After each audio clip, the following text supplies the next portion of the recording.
nominated selections 54 పోస్టుల భర్తీకి సర్కార్ కసరత్తు వర్కౌట్ చేస్తున్న అధికారులు గతంలోని 37 పోస్టుల ఉత్తర్వుల్లో చేంజెస్ మంత్రుల ఛాంబర్లకు ఆశావాహుల చక్కర్లు సీఎం రేవంత్ నివాసం వద్ద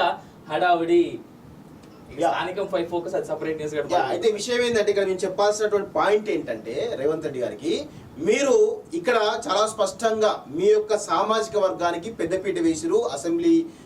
సీట్లలో కావచ్చు లేదా పార్లమెంట్ సీట్లలో కావచ్చు ఇప్పుడైనా కానీ బీసీలు మీకు కనబడుతున్నారా లేదా ఒక్కసారి ఆలోచించుకోవాల్సినటువంటి అవసరం అయితే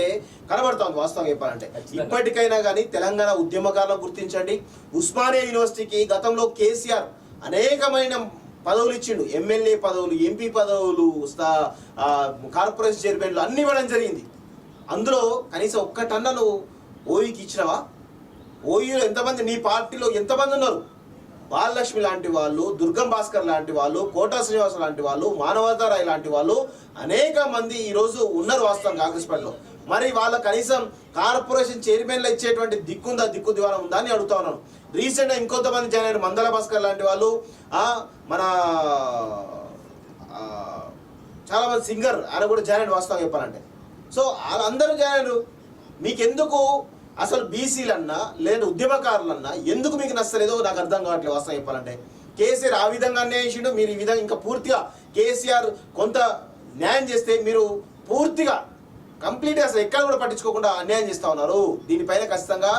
మాట్లాడాల్సిన అవసరం ఉంది మాలాంటి వాళ్ళు ఖచ్చితంగా మాట్లాడతామనే విషయం కూడా గుర్తుపెట్టుకోవాలి రేవంత్ రెడ్డి గారు ఇప్పటికైనా స్థానిక సంబంధించినటువంటి ఏవైతే కార్పొరేషన్ చైర్మన్లు ఏవైతున్నాయో బీసీలకు ఉద్యమకారులకు ఇచ్చేటువంటి ప్రయత్నం చేయాల్సిందిగా ఈరోజు కాలోజీ టీవీ తరఫున విజ్ఞప్తి చేస్తా ఉన్నాం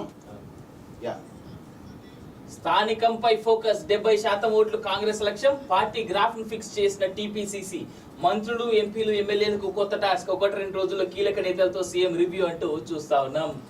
దానికి సంబంధించి ఆ రిజర్వేషన్ సంబంధించి ఎప్పుడు చేస్తారో ఏమో ఇప్పటికీ బీసీ సపరేట్ సబ్ ప్లాన్ అని అంటున్నారు తప్ప మొత్తం కులగణనకు సంబంధించి ఏం చేస్తారన్న వీళ్ళు దాని గురించి నాకు అర్థమైతే లేదు ఇక్కడ ఒక విషయం చాలా క్లియర్ గా మాట్లాడాలి మనకి 50% రిజర్వేషన్లు